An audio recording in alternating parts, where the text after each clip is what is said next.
لا حول ولا قوة إلا بالله العلي العظيم. أعوذ بالله السميع العليم من الشيطان اللعين الرجيم. بسم الله الرحمن الرحيم. الحمد لله الذي هدانا لهذا وما كنا لنهتدي لولا أن هدانا الله. لقد جاءت رسل ربنا بالحق. الصلاة والسلام على أشرف الأنبياء والمرسلين وخاتم النبيين سيدنا ومولانا أبي القاسم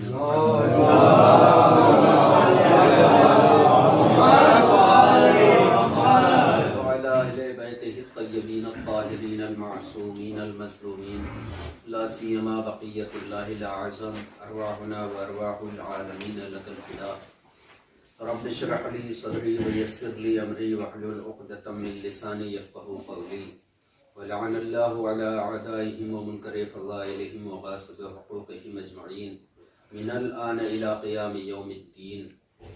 أما بعد، فقد قال الله سبحانه تبارك وتعالى في القرآن المجيد: بسم الله الرحمن الرحيم. في بيوت أذن الله أن ترفع ويذكر فيها اسمه يسبح له فيها بالغدو والآصال. صلوات.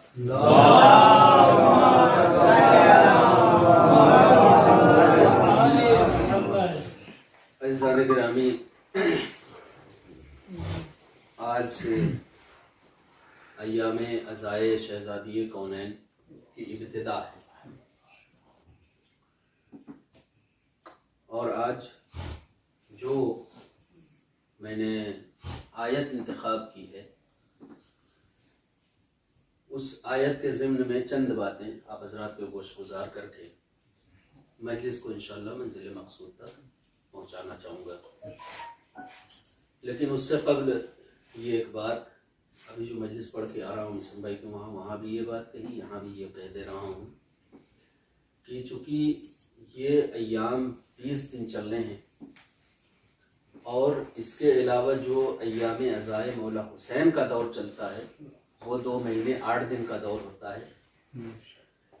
تو یہ ایام جو چل رہے ہیں عموماً گاؤں وغیرہ میں یا بہت سے شہروں میں بھی کچھ بیچارے ذہنی مریض ایسے بھی ہوتے ہیں کہ جو یہ کہتے ہیں کہ بھائی ہم سے زیادہ اہل بیت سے محبت کوئی نہیں کر سکتا، مودت کوئی نہیں کر سکتا، لہٰذا اب یہ ائمہ اور معصومین علیہ السلام سے مخصوص ایام آ گئے ہیں، تو اب ان ایام میں صرف اور صرف ہم اہل بیت کو یاد کریں گے، اپنے مرحومین کو کچھ ایصال نہیں کریں گے.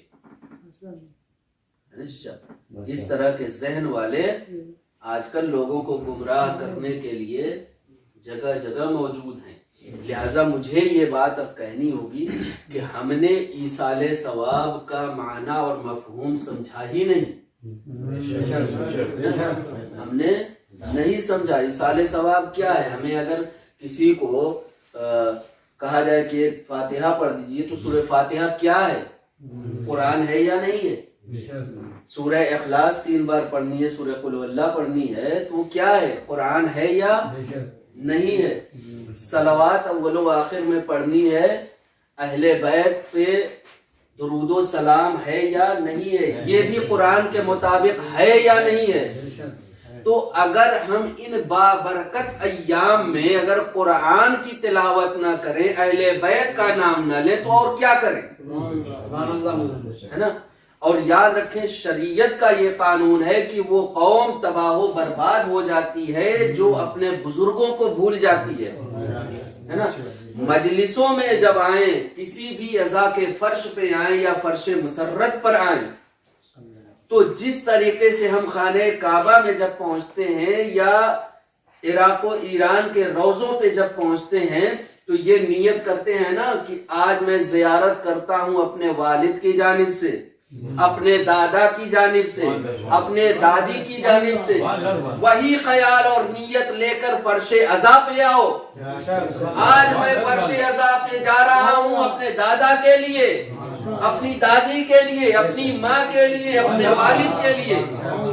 تو ہمیں یہ درس دیا گیا ہے بچپن سے ہی کہ نہ اہل بیت کا دامن چھوڑنا نہ قرآن کا دامن چھوڑنا. اب جب ہم نے سورہ فاتحہ پڑھی تو یہاں اہل بیت اور قرآن کے سوا کچھ ملا ہی نہیں. تو اپنے اہل خانہ اور مرحومین کو فراموش کرنا گناہ ہے، ثواب نہیں ہے، چاہے کوئی بھی ایام چل رہے ہوں. یاد ضرور رکھیں، اور یہ بھی یاد رکھیں کہ آج ہم اپنے بزرگوں کو اگر یاد کر رہے ہیں نا، تو کل جب ہم اس کائنات سے جائیں گے تو ہمارے لیے بھی کسی نہ کسی کو اللہ منتخب کر دے گا جو ہمیں یاد کرے گا، ہے نا، جو ہمیں یاد کرے گا، ہمیں فراموش نہیں کرے گی دنیا. لیکن اگر آج ہم صرف اپنے کے چکر میں پڑ جائیں نا، تو پھر کل ہمیں کوئی یاد کرنے والا نہیں رہے گا. ہم میں سے یہ جتنے افراد موجود ہیں، بہت اپنا شجرہ لے کے چلیں گے نا، تو آپ کے ابا کون تھے فلاں، آپ کے دادا کون تھے فلاں، آپ کے پردادا کون تھے فلاں، آپ کے لکڑ دادا کون تھے فلاں، آپ کے سکڑ دادا کون تھے، 7ویں تک جاتے جاتے ختم. تو اب بتائیے 7ویں سے پہلے جو گزرے ان کو کون فاتحہ پڑھے، ان کے لیے کون ایصال کرے؟ ہمیں کرنا ہے. جب ہم کریں گے نا تو ہم چاہے 7ویں نہیں 50ویں پشت میں پہنچ جائیں گے تو بھی یاد کیے جائیں گے. ایک صلوات پڑھ لیں ورنہ.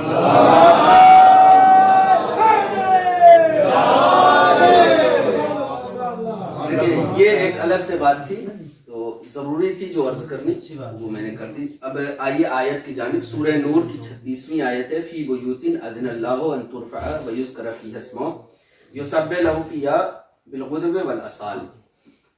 اللہ تعالیٰ کا یہ اذن ہے، یہ حکم ہے کہ ان گھروں کو بلند کر دیا جائے کہ جس میں اس کے نام کا ذکر ہوتا ہے،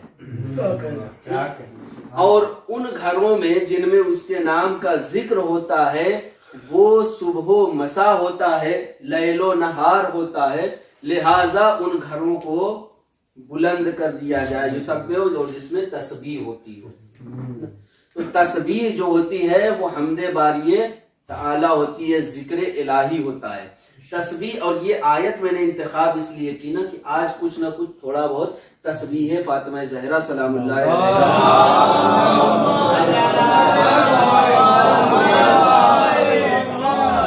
دیکھنے میں ہو سکتا ہے کہ چھوٹا سا لگ رہا ہوں، لیکن باتیں بزرگوں جیسی کرتا ہوں، ہے نا. تو دیکھیں بزرگان بھی یہاں موجود ہیں اور ان سے مجھ سے کہیں بہتر جاننے والے موجود ہیں. تو اگر کوئی ایسا جملہ یا کوئی ایسی بات نکل جائے کہ جو گستاخی کا سبب بنے تو میری اصلاح کر دیجئے گا بعد میں اور معاف کر دیجئے گا. اور یہی التجا لے کر میں ہمیشہ ممبر پہ بیٹھتا ہوں کہ بھائی میں بھی ایک خامی سے بھرا ہوا انسان ہوں، ایک ناقص انسان ہوں، اور ناقص طالب علمی میں میں نے اپنا علم بھی فراموش کر دیا، علم چھوڑ دیا. تو لہٰذا مجھ سے بھی بہت زیادہ ممکن ہے کہ کچھ نہ کچھ غلطیاں سرزد ہو جائیں، ہے نا کیسر کوثر بھائی. تو یہ آیت 36ویں آیت جس وقت نازل ہوئی اور پیغمبر اسلام اصحاب کے درمیان یہ آیت بیان کرنے لگے کہ اللہ کا یہ حکم ہے، اللہ کا یہ اذن ہے کہ ان گھروں کو بلند کر دیا جائے جس میں اس کا ذکر ہوتا ہے، اور جن گھروں میں اس کی تسبیح صبح و مساء ہوتی ہے ان گھروں کو بلند کر دیا جائے. تو اصحاب کے سامنے جب یہ آیت بیان ہوئی تو ایک صحابی کھڑے ہوئے اور کھڑے ہونے کے بعد عرض کی یا رسول اللہ، روئے زمین پر وہ گھر کون سا ہے، روئے زمین پر وہ گھر کون سا ہے جس کو اللہ نے بلند کیا ہے؟ اس لیے کہ اس میں اس کا ذکر ہوتا ہے، اس کی تسبیح ہوتی ہے. تو پیغمبر اسلام نے فرمایا کہ وہ گھر اور وہ بیت انبیاء ہیں، انبیاء علیہ السلام کے گھر ہیں. تو ظاہر سی بات ہے آدم سے لے کر جناب عیسیٰ تک پیغمبروں سے زیادہ یا نبیوں سے زیادہ کس نے حمد پروردگار کی ہوگی، کس نے تسبیح کی ہوگی؟ ان سے زیادہ تو کوئی نہیں کر سکتا. اب آئیے میں ایک ایسی روایت سناؤں جو اپنے یہاں بھی ہے، ہمارے اہل سنت برادران کے یہاں بھی ہے، حتیٰ کہ صحیح بخاری اور صحیح مسلم میں بھی موجود ہے. اور ہمارے یہاں جو ہے فرمان علی صاحب لکھنوی کے تھے نا، فرمان علی صاحب نے جو ترجمے والا قرآن لکھا ہے اس میں بھی انہوں نے یہ بات رقم کی ہے. خلیفہ اول حضرت ابو بکر کھڑے ہوئے اور کھڑے ہونے کے بعد اپنے ہاتھوں سے